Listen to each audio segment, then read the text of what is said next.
Hi friends, நேற்று வந்து நம்ம சென்டென்சஸ் பார்த்தோம். இப்போ என்னென்ன வகையான சென்டென்சஸ் இருக்குதுன்னு பார்த்துடலாம். பார்த்திங்க அப்படின்னா 4 வகையான சென்டென்சஸ் வந்து இருக்குது.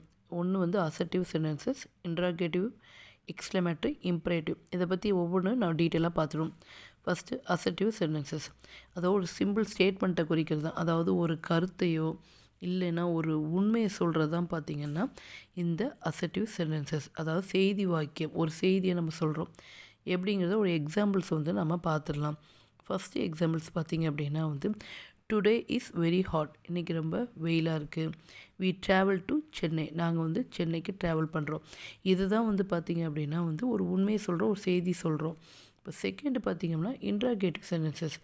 இது பார்த்திங்கன்னா நீங்கள் கேள்வி கேட்குறது, வினா வாக்கியம். அதாவது இப்போ இதுக்கு எக்ஸாம்பிள்ஸ் பாருங்கள் அப்படின்னா, வாட் இஸ் யுவர் ஒப்பீனியன், உங்களுடைய கருத்து என்ன, நீங்கள் எப்போ தான் கிளம்புவீங்க, இந்த மாதிரி கொஸ்டின் கேட்குறது தான் வந்து வினா வாக்கியம்.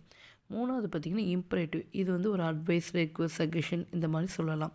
அதாவது ஒரு கட்டளை, அதுக்கப்புறம் பார்த்திங்கன்னா ஒரு அறிவுரை வழங்குற மாதிரி இருக்கக்கூடிய வாக்கியங்கள் தான் இன்ட்ராகேட்டிவ்னு சொல்கிறோம். இதோட காரியங்கள் எக்ஸாம்பிள்ஸ் என்னென்னு பார்த்தோம் அப்படின்னா, டோன்ட் டாக் வந்து ஆர்டர் போடுறது, shoot down the enemy, command கட்டளை கொடுக்குறது, ப்ளீஸ் ஹெல்ப் மீ ரெக்வஸ்ட் பண்ணுறது, ட்ரை அகெயின் அட்வைஸ் பண்ணுறது, மறுபடியும் ட்ரை பண்ணி பாருங்கள், லெட்ஸ் கோ ஃபார் எ வாக்கு, நீ வந்து நடந்து பாரு. நம்ம ஒரு சஜஷன் சொல்லுவோம்ல, வாழ்க்கையில் ஒரு சொல்யூஷன் சொல்லுவோம் இல்லையா, நீ கண்டிப்பாக நடக்கணும், நீ எக்ஸசைஸ் பண்ணணுன்ட்டு, அந்த மாதிரி இருக்கக்கூடிய காரியங்கள் எல்லாமே இன்ட்ராகேட்டிவ் சென்டென்சஸ்ன்னு சொல்கிறோம். அடுத்த சென்டென்சஸ் பார்த்திங்கன்னா எக்ஸ்க்ளமேட்டரி.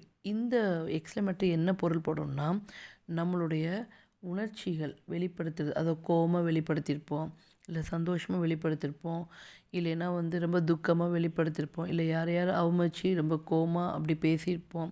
இந்த மாதிரி வாக்கியங்கள் எல்லாமே எக்ஸ்க்ளமேட்டரி சென்டென்சஸ் சொல்கிறோம். சரிங்களா?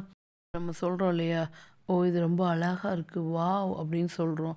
இந்த மாதிரி காரியங்கள் எல்லாமே எக்ஸ்க்ளமேட்டரியில் வரும். அதாவது உணர்ச்சி வாக்கியம் சொல்கிறோம். நம்மளுடைய எண்ணங்களை, உணர்ச்சிகளை பிரதிபலிக்கக்கூடிய வாக்கியங்கள் தான் இந்த எக்ஸ்க்ளமேட்டரி வாக்கியங்கள். அடுத்து வந்து யாரையாவது திட்டியிருப்போம் கோவத்தில், அந்த மாதிரி வாக்கியங்கள்லாம் நம்ம சில எக்ஸாம்பிள்ஸ் காமிக்கிறேன் பாருங்கள், உங்களுக்கு புரியும். ஹவ் கிளவர் யூ ஆர், எவ்வளோ புத்திசாலியாக இருக்குன்னு சொல்கிறோம். வாட் ஏ பியூட்டிஃபுல் ஃப்ளவர், எவ்வளோ சூப்பராக இருக்குது, இந்த என்ன ஒரு பூ அப்படின்னு சொல்கிறோம். Oh what a fool he's, என்ன ஒரு முட்டாள்தனமாக இருக்கான்னு சொல்கிறோம் இல்லையா. இது எல்லாமே பார்த்திங்க அப்படின்னா எக்ஸ்க்ளமேட்டரியில் வரும். இப்போ நீங்கள் பார்த்தீங்கன்னா நம்ம டுமாரோ வந்து இப்போ என்ன பார்க்கணும், சப்ஜெக்ட் அண்ட் ப்ரெடிக்ட் பார்க்க போகிறோம். டாஸ்க் என்னென்னா, இப்போ இதை வச்சு நீங்கள் ஒரு சென்டென்ஸ் ஃபார்ம் பண்ணுங்கள். இந்த 4 சென்டென்ஸ் சொல்லி கொடுத்துருக்கேன் பார்த்தீங்களா, ஒவ்வொன்றிலையும் ஒவ்வொரு சென்டென்ஸ் வந்து நீங்கள் ஃபார்ம் பண்ணி எனக்கு கமெண்ட் பண்ணுங்கள். யார் கரெக்டாக செய்கிறீங்கன்னு பார்ப்போம். தேங்க்யூ.